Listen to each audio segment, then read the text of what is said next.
DeathsStalker here. So I'm out for a ride, and actually my wife is following me on her motorcycle. This is technically her first ride of the season.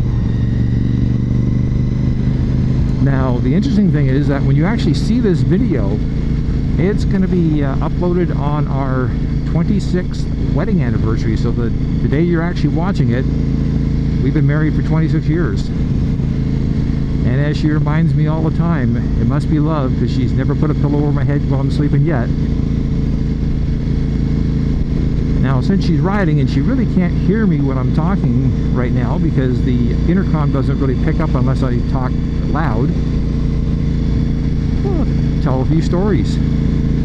So if you don't see very many videos after this one comes out, you know that she actually watched it.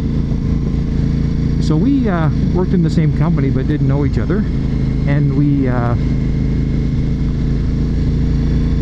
different jobs, different floors of the office. And one time she was working on a special project for the corporate part of the department, which is an area that I work for, but not involved in that part that they were in, and they needed some assistance, which, you know, the one guy who came down with her, I actually knew him and dealt with him fairly often, so you know, I took care of it, and they were all really happy, and she came down a few more times to get some other stuff taken care of, and I took care of it. And the women I work with, who were, by the way, all married, you know, when you're a single guy and there's, oh, the speed limit's dropping to 40 here.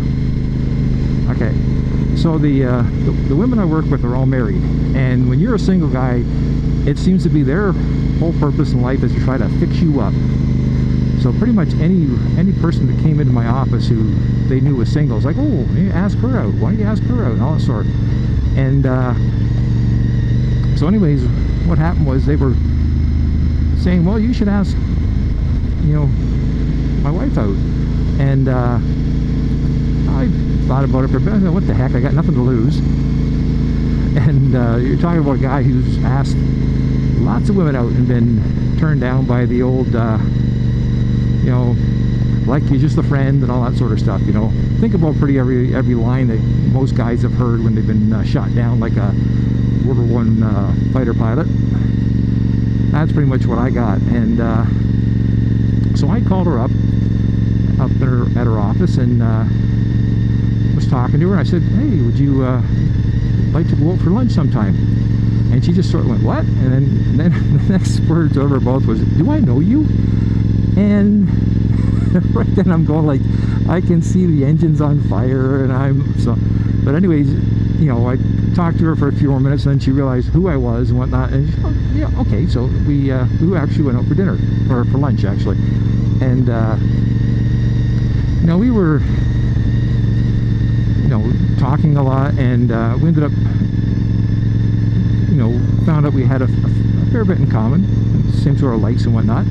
And at the time, you know, I mentioned I was racing motorcycles, and she mentioned that she had not had a motorcycle license. She had tried to get it, and they have a motorcycle safety foundation course, and she had failed it. Basically, it was more of a case of nerves, and I mentioned, well, if you ever decided you wanted to do it again, I'd be more than happy to give you some pointers. I'm not an instructor, but, you know, I can give you time riding and whatnot. And then we went for a couple motorcycle rides, and we, you know, we're sort of hitting it off. And then she actually decided to go get her motorcycle test, her motorcycle license, and I coached her as best I could, and she went and did the course, and she had some problems, but I just, you know, gave her some moral support, and she went back, and on the last day she passed her test. Now, this is the days before the current system where you have like, you know, you have a license, but it's actually a restricted license. Back when you know, she got her license and I got mine, it was just like, pass a test, got your motorcycle license, and they unleash you on the world. And so then we went looking for a motorcycle, found her a nice little CBX 250, which she actually liked it because it was a nice little bike. It was nice, easy to ride. Then the insurance company decided that it was an evil motorcycle, so the bike was worth $1,500 and they wanted $1,600 to insure it. So she ended up selling that and buying a Honda Shadow, a 500 Shadow, like that's a picture of it there. And she liked that because it was like a more of a sit-up bike. She thought sports bikes looked nice, but they weren't comfortable to ride. And of course, I'm the exact opposite. And so we ended up dating for, you know, probably the better part of a year. Then ended up we decided to buy a house together, and when we moved in, I actually asked her to marry me, and she said yes.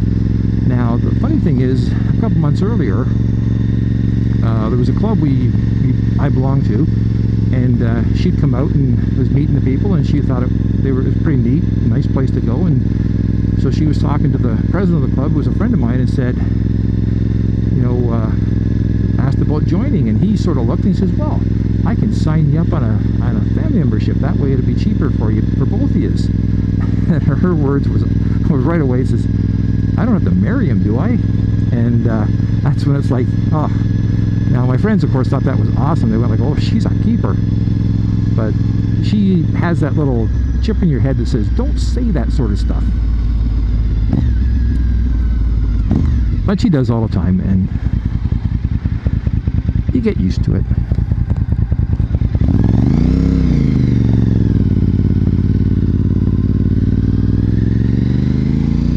Just sort of keeping an eye to make sure she's making the turn and stuff.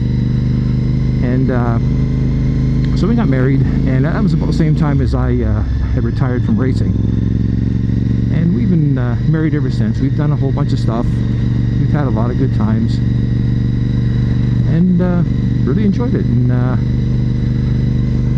she actually was my pit crew for a couple races just before I retired, which was unusual, and sort of taught me about the civilized way to actually camp, because I'm a motorcycle racer. It was like I'd sleep in the back of my truck, but we actually had to get a proper tent and, you know, a inflatable bed and all this sort of stuff. So, you know, made changes to me, and I got her to make a few adjustments for me. Surprisingly, when I retired from racing, I was able to keep my Grand Prix bike in our formal living room for almost 5 years before I got told it's not a piece of furniture, and I had to find another place for it. But you know, like I say, it's been 26 years, been a lot of fun, thoroughly enjoy it, and with any luck we'll get another 26 years or so, and keep on riding. So anyways, happy anniversary, my wife. She goes by the name of Scaredy Cat. Not that it matters, she hasn't got a YouTube channel, but that was her gamer tag. DeathsStalker signing off.